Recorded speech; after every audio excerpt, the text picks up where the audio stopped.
On this episode of Locked On Angels, it's time for us to have an honest conversation about the trade deadline. What would it mean for the Angels to be buyers, sellers, or stand pat? I'm John, one half of the Super Halo Bros, and this is Locked On Angels.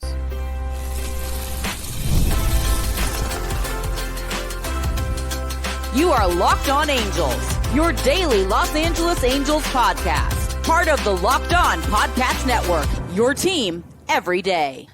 Thanks for making Locked On Angels your first listen of the day. You can find us anywhere you get your podcasts, including Apple Podcasts, Spotify, and SiriusXM, if you're fancy like that. If you want to help out the show, if you want to give back to the Super Halo Bros, there's a couple things you can do. First, there's a merch shop. There's a link in the description. You can pick up a Super Halo Bros t-shirt. We have all kinds of Angels-related content there, so check out the link in the episode description. Leave us a rate and review on Apple Podcasts. Thank you to those of you who have done so recently. Really means a lot to us that you took the time to do that, and it helps put us in front of other Angel fans who might not know about Locked On Angels. You can do the same thing on YouTube. If you hit that subscribe button, you thumbs up this episode, and you leave a comment. That's the best triple play combination to help us get in front of more Angels fans. Whether you're watching or listening today, come on over to YouTube, get in the comment section, because I want to hear from you. We're going to have a great conversation today, and I'm looking forward to getting into it, and I want to hear your thoughts. So come on over, leave a comment on the YouTube video for today's show. The best way to get in touch with us, of course, is through YouTube. Today's show is brought to you by Gametime. Download the Gametime app, create an account, use the code LOCKEDONMLB for $20 off your first purchase. I want to thank you for making Locked On Angels your first listen of the day. My name is John Frisch. I'm one half of the Super Halo Bros. My brother Mike co-hosts the show with me. I said he was on Catalina at the Catalina Wine Mixer, but he doesn't drink. He doesn't drink. He's not a drinker. But I had to make a Step Brothers reference yesterday, so I'm going to do it again. The Catalina Wine Mixer. Hey, we've been fans of this team for years. It's our fourth season as a host of Locked On Angels. We're here every single weekday, 5 days a week, talking Angels baseball with you Monday through Friday. On today's show, let's have ourselves an honest conversation about the Angels and the trade deadline. What does it mean for them to be buyers, sellers, or just stand pat and roll with the team that they already have? And what are the considerations that we have to make for each of those three paths? And what should us fans, you, me, everybody watching, all of our everydayers, what should we fans consider as we hope that they do one of these three? Now, I'm not here to convince you of one way or another, but I thought it'd be good for us, depending on where you fall in the conversation, to consider all the factors of what buying, selling, and staying pat with this team might actually mean for the team. And depending on where you stand, maybe I'll give you some things to think about, some food for thought that maybe you haven't thought about before. Let's start with where, in my opinion, I think everybody is kind of leaning right now. Of course, I am recording this before the Mariners Angels game on Thursday night, so keep that in mind. Maybe they had a huge win and they tore it up and everybody wants to buy. But this is where I think everybody is leaning currently, especially coming off that sweep in the Mets series. The Angels selling. They have plenty of players to sell, and that's significant. Kenley Jansen, Taylor Ward, Tyler Anderson, Luis Rengifo, Yoan Moncada, Kyle Hendricks, and even maybe Yusei Kikuchi. Now, the most valuable pieces of that crop are Jansen, Ward, and Kikuchi, but you could get something of value for the likes of Rengifo, Moncada, Anderson, and Hendricks. Now, maybe you fall in the camp of, let's sell everything, right? Sell as much as you can. Don't compromise the future. Keep guys like Neto around, Ohapi around, Shonawell. Of course, Trout's not going anywhere with that no trade clause. And so, yes, you might be in the camp of, let's get rid of all these guys and see what we can get back for them. So the purpose of this conversation is to help you make some considerations that you have to make with those super valuable pieces. Again, Jansen, Ward, and Kikuchi, I think, are the most valuable players that they can trade at this deadline. Let's talk about Taylor Ward for a second. He's drawn a lot of trade interest almost every single year at the trade deadline since 2022. Last year, he had interest, but he cooled off pretty significantly in the month of July. Now he's on one of those really good hitting streaks that he goes on. Remember, he's a very streaky hitter where he'll guess right for a time and guess wrong for a time.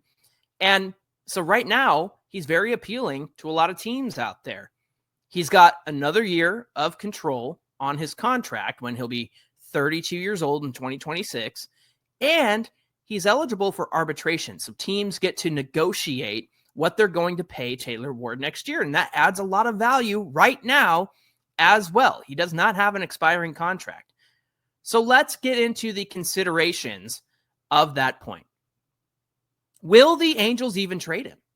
They don't ever seem to want to trade anyone who isn't on an expiring deal. But you have to wonder, will the Angels be able to afford a player like Taylor Ward over the offseason? Right now, according to FanGraphs, his WAR of 2.0 is worth $16.2 million. That's $8.1 million per WAR, FanGraphs WAR. And this year, his contract is $7.825 million for the whole year. So that is lower for the rest of this season, for the remainder. However, he's worth a player around $16 million in this market. He goes into arbitration again next year. He could probably earn between like 10 and 13 million. That seems like the kind of boost he would get. But it would be hard for the Angels to find someone of his value and production for cheaper than that in the offseason via free agency. Essentially, he'd be really hard to replace given how affordable he is. But that also banks on him having this kind of season that he's having right now next year.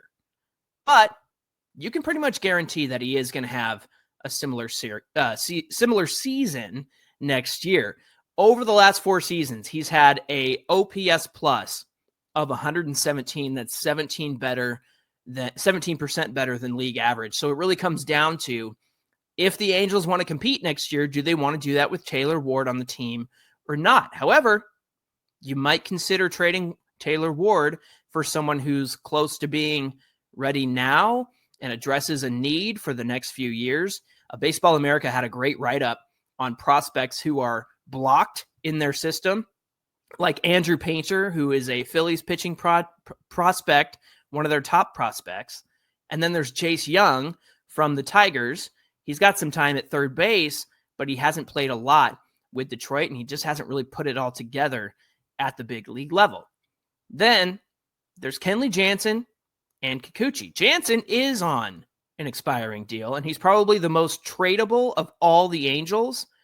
And of all the closers out there, he's kind of in a group among Carlos Estevez from the Royals, Emmanuel Clase from the Guardians, Peter Fairbanks from the Rays, Ryan Helsley of the Cardinals, and Felix Bautista of the Orioles. Those are all teams that could trade their closers, including the Angels and Kenley Jansen. As for Kikuchi, the Angels have him on a 3-year deal at a very affordable $21 million a year for a starting pitcher. And with how good he's been pitching, he would provide a ton of value at that price and the fact that he has 2.5 years of control left. But here's the thing I want us to consider.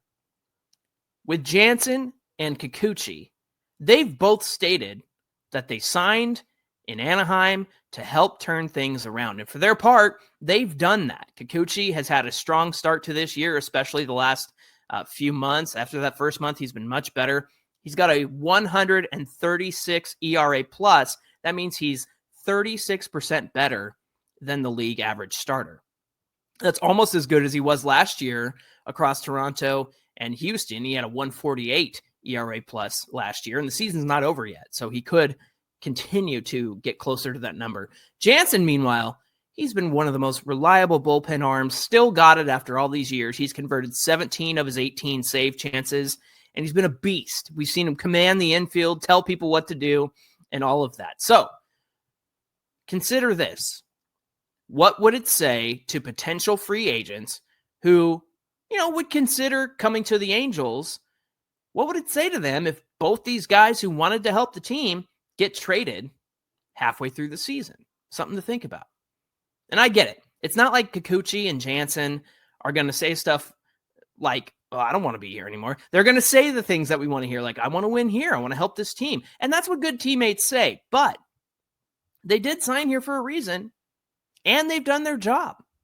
It could be an especially bad look to trade Kikuchi who signed for 3 seasons and then gets traded away in year 1, that's not going to be appealing to free agents. And the Angels are actually going to need Kikuchi these next 2.5 seasons because him and Soriano are really the only locks for the rotation next year.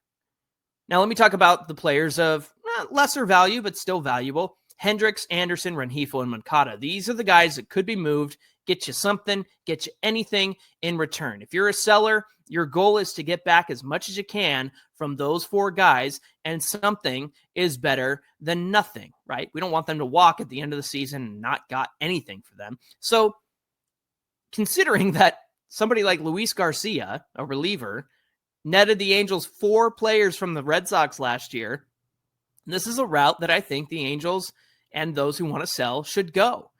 Anderson and Hendricks, they might not be the most exciting starters, but there are plenty of teams out there who just need bodies in their rotation or maybe even their bullpen.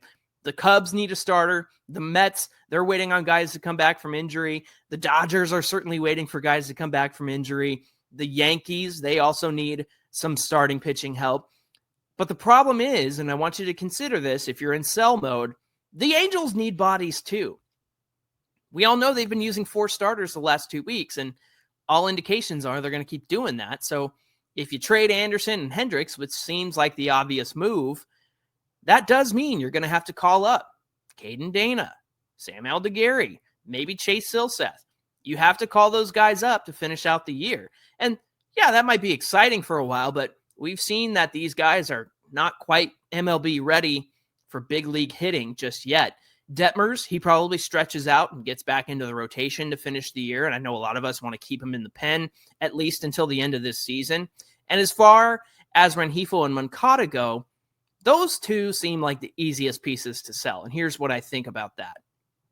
The team that doesn't get Eugenio Suarez from the Diamondbacks as a third baseman, the team that doesn't get the trade done for him, they're going to have to settle for somebody like Moncada, who's pretty valuable when he's healthy, but health has been his issue over the last couple of years, including this season. Then there's Rengifo, who can play anywhere and not particularly great at any position, but he's the kind of guy you want in a playoff push and a playoff run. So that likely leaves Kevin Newman and Chris Taylor to play third the rest of the year, unless that story about Logan O'Hoppe taking reps at third base before Wednesday's game is pointing to something bigger. That was an interesting story from Jeff Fletcher. Angels tried to downplay it. I don't know. I think there's something there. So as you discuss the Angels being sellers, those are some of the considerations that you're going to have to make. And one thing I want you to remember, friends, if you're in sell mode, is that, yes, the Angels have a much better record now than they did last year, but it's very possible they end with a losing record if they sell. Maybe 99 losses again, maybe 100 losses. But that's not something we should hold against them, especially if they sell, and especially if you find yourself in the camp of sell mode. Thanks for making Locked On Angels your first listen of the day. Coming up, what considerations should we take into account if the Angels buy? And what about if they just stand pat? We're going to get into all of that coming right up. Today's show is brought to you by our friends at Gametime, the easiest way to grab last-minute tickets without the stress. With money that you save on tickets, you can splurge on food and beverages, or maybe get yourself a Zach Neto jersey at the Big A. And you can even invite a bigger group of friends to come with you because of what you're saving with Gametime. They make buying tickets fast and simple.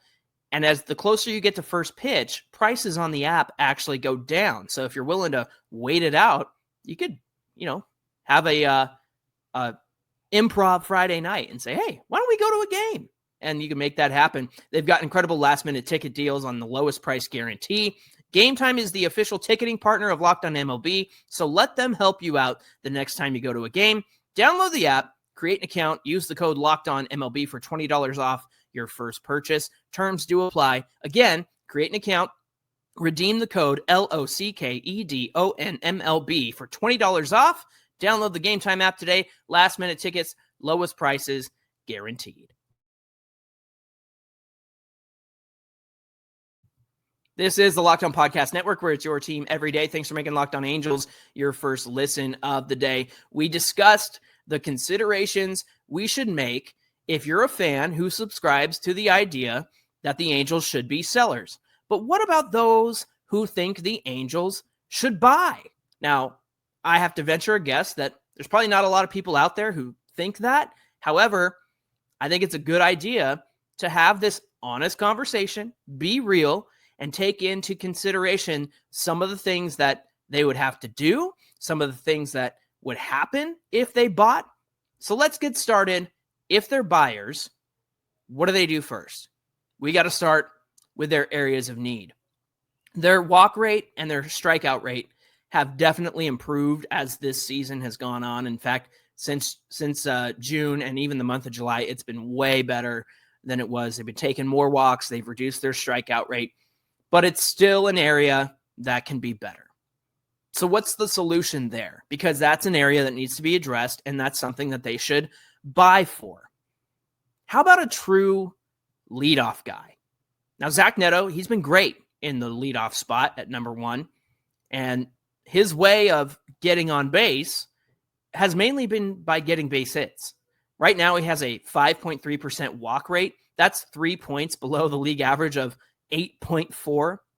He's also got a strikeout rate of just about 26%, and his on-base percentage is .323. Now, if you look around the league at some of the guys who are leading off for other teams, their numbers are very, very different. Let's start with Ohtani, a 14% walk rate, 25% K rate, and a .379 on-base percentage for Ohtani. TJ Friedl from the Reds, an 11% walk rate, 15.5% K rate, a .364 on-base percentage. And then Steven Kwan from the Guardians. He walks 8% of the time and strikes out 8% of the time. His on-base percentage is .352.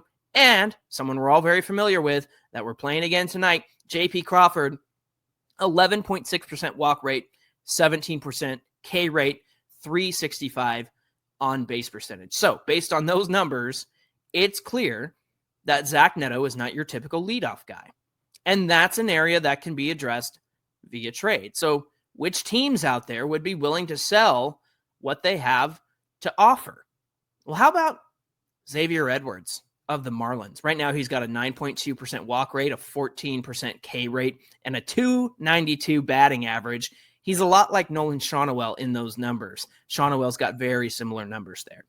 And while the Marlins aren't necessarily looking to shed anyone who's young and controllable, they have expressed a willingness to move pieces like a Xavier Edwards. That's just one example of who the Angels should buy for turning things around and improving the lineup.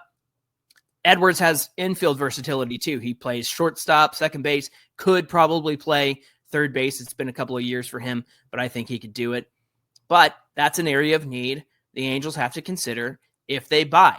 Get somebody who can lead off. Doesn't have to be Edwards, but he's just one example of the kind of guy you should go and get. But let's keep up with the notion of improving areas of need. Pitching, both in the bullpen and the starting rotation, they could use some help. The Angels pen definitely needs somebody other than Kenley Jansen to be a veteran presence. And we just got word yesterday that Robert Stevenson moved to the 60-day IL. That doesn't really change things. They had it, but they lost some of it to injuries and DFAs, right? They lost Hunter Strickland to the IL. They DFA'd veterans like Hector Neris. And as for the rotation, we're all very aware that they're going with a 4-man rotation in bullpen games right now. Hopefully that changes soon. So if they're going to go out and get starting pitching, if they're going to buy, here's something that I want you to consider. What if they took a really big swing? What if they sent Taylor Ward to the Padres for Dylan Cease? That's 1.5 years of Ward for an expiring deal like Dylan Cease. Now, his stat line, Cease's, has not been great this year. However, he's still doing everything that he's always done.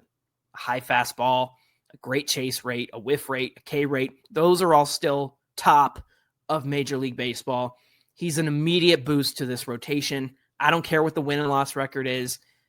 If he's on this rotation, he's certainly going to improve it immediately? Or how about Adrian Hauser of the White Sox? He's been awesome this year, and he was actually released prior to the White Sox signing him. They signed him and then had him start that same day. It's ridiculous. And he's been awesome. But that would also require some minor leaguers for a team like the White Sox, who are still rebuilding. And we all know what happened the last time we traded with the White Sox. But this is the buyer's conversation. These are the considerations we all have to make. So now it's time to take into consideration what it actually means for the Angels to buy. We'd have to say goodbye to the most valuable assets that they have. That includes Ryan Johnson, who, by the way, was newly minted in the top 100 per MLB Pipeline. He is number 100 in the top 100 players in minor league baseball. That includes Caden Dana, George Clausen, both of whom have had down years, but still top Angels prospects. And then even recent pickups like Chase Shores or Tyler Bremner. Those guys are not off the table, even though they just got drafted. They could be trade pieces. And then Nelson Rada would certainly be part of that group as well. So we'd have to say goodbye to some or all of those guys. It's definitely mortgaging the future for right now, but that's the nature of buying. And these are the pieces they'd have to use to buy anything significant or meaningful. So if you're a buyer, are you willing to go that far? If you fall into the camp of buying, are you willing to part with the pieces that are going to help this team in the years to come? Because it feels like we've been down this road before, right? Because we have. Remember Kyle Bradish?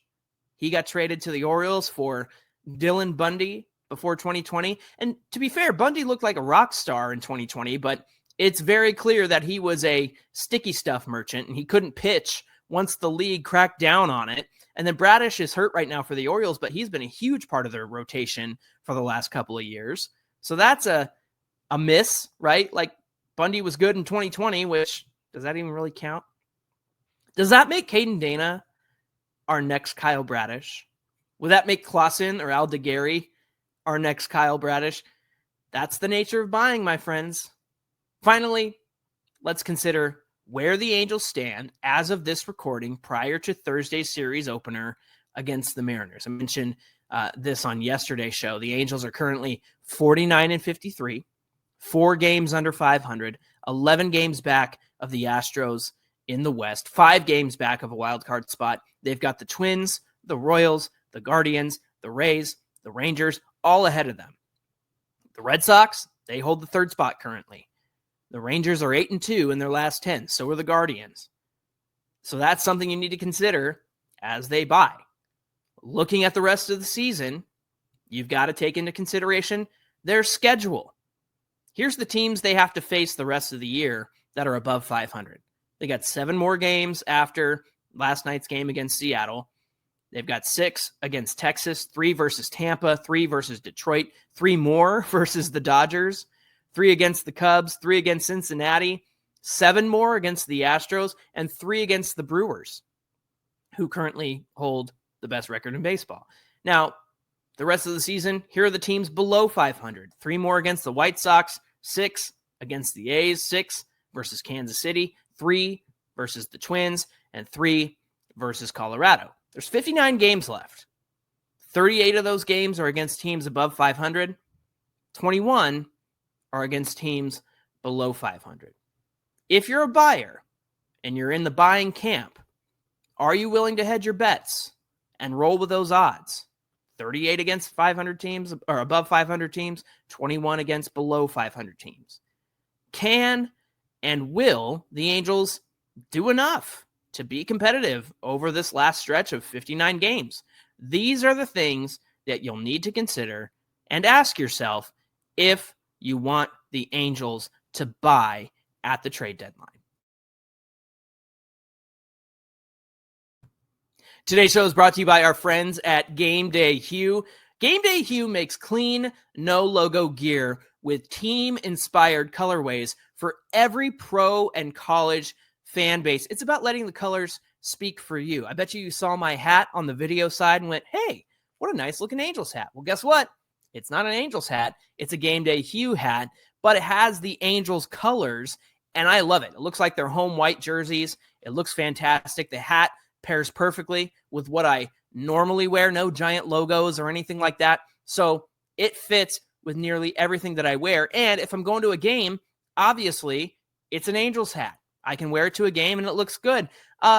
If I ever go golfing, by the way, we've got these great Game Day Hue golf gloves. These actually remind me of Mike Trout's batting gloves, which is kind of cool. We all know he loves golf. He's probably thinking about it right now, actually. But they're made for the golf course. It's the perfect gift for the fan who has everything. So right now, you can get 15% off with the code MLB15 at Game Day Hue. That's GameDayHue.com. You type in the team that you want, whether it's the Angels, maybe you're a Laker fan or Clippers fan, or if it's the NFL, you're rooting for the Rams or the 49ers. They got it all. They got all this merch that looks like the colors of your favorite team. That code I mentioned, MLB15, even stacks on bundles, so now it's the time to load up. Let your colors do the talking because colors speak louder than words. That's GameDayHue.com, code MLB15. So maybe you're someone who thinks the Angels should stand pat and keep going with the team that they have right now. Perhaps the Angels are just going to want to roll with the team that they have right now. It certainly feels like that, and the players have affirmed that, and they've said as much. Here's what Taylor Ward said. We went over this a couple of days ago. He said, I think as long as the boys continue to do what they do and they're passing the baton, I think we'll be in a good spot. I want to stay here. I want to win with this group. I think it'd be the cherry on top of getting to the playoffs and winning with this group. Mike Trout, he said, you've seen what we're capable of doing. We've had some great stretches in the last few weeks. We got to get off to a hot second half. We've got to do the little things right. We've got to play solid defense. And when we have runners on base, we've got to do our job. Kenley Jansen said, we've got a great group of guys around here, and I think we can do it. We can sneak in as a wild card team. You never know what can happen the next couple of games, so we just got to keep them coming with this energy when we play. And Travis d'Arnaud said, there's still time left to do something crazy. I've been part of a team that was under 500 at the deadline, and they won the World Series.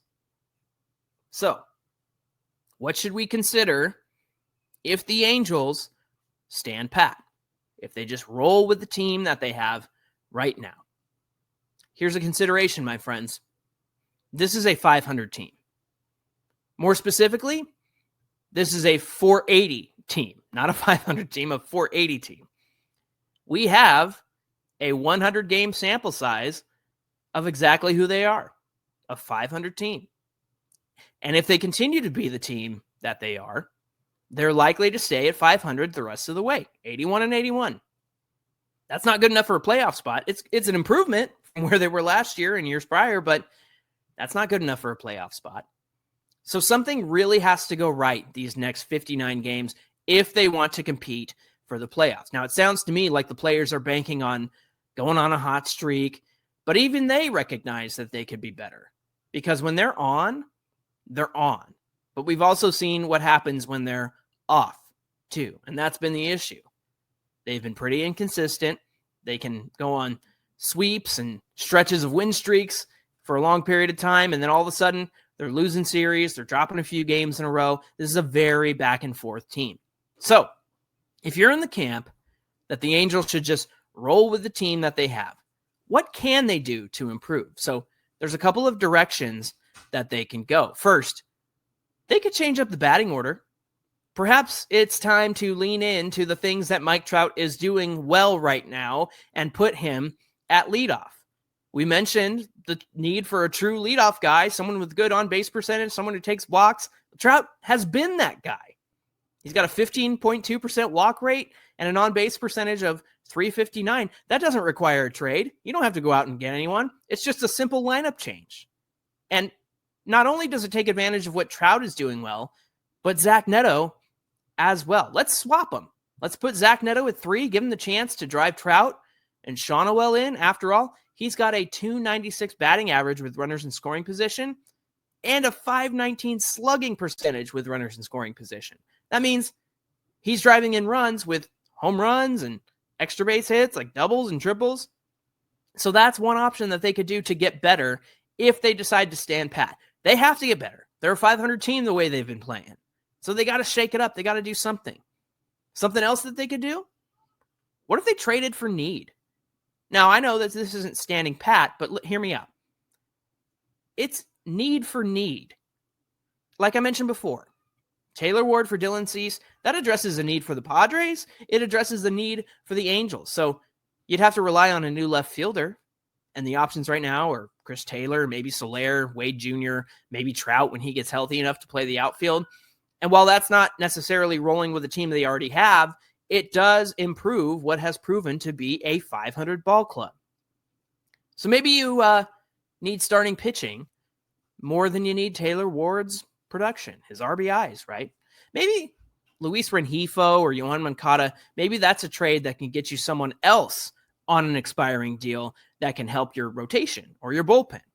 And sure, you couldn't make that deal with a selling team. It's got to be a need for need with another team that's trying to compete for the playoffs. But you could approach somebody like the Yankees, who desperately need a third baseman, and you could get somebody like Ryan Yarbrough, who can start and relieve. So here's something else that they could do if they want to be better.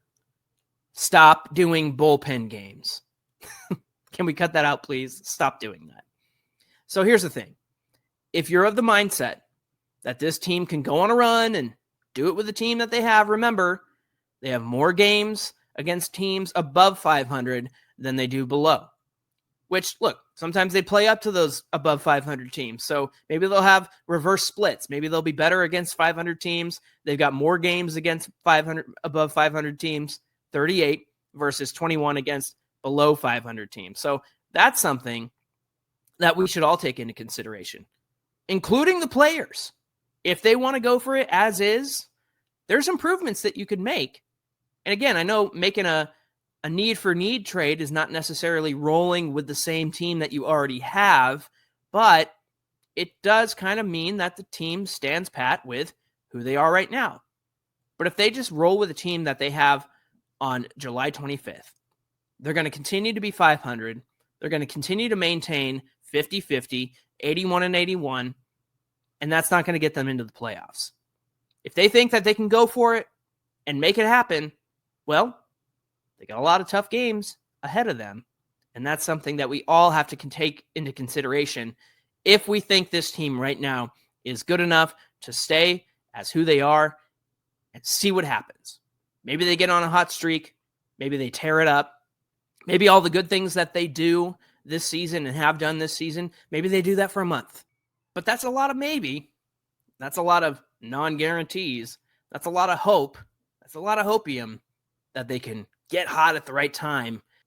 Thanks for making Locked On Angels your first listen of the day. Make sure you're subscribed to Locked On Angels so you don't miss any of the great Angels content we've got for you. That includes our friend, the busiest man in podcasting, Gavin Carlson, and the best Angels postcast out there. He's live after the final out of every game. You can get all the best Angels content right here on the Locked On Podcast Network, where it's your team every day. Hey, be sure you give us a follow on Twitter at Locked On Angels. Connect with Mike and I on Twitter and Instagram at Super Halo Bros. We're going to be tweeting through this Mariners series.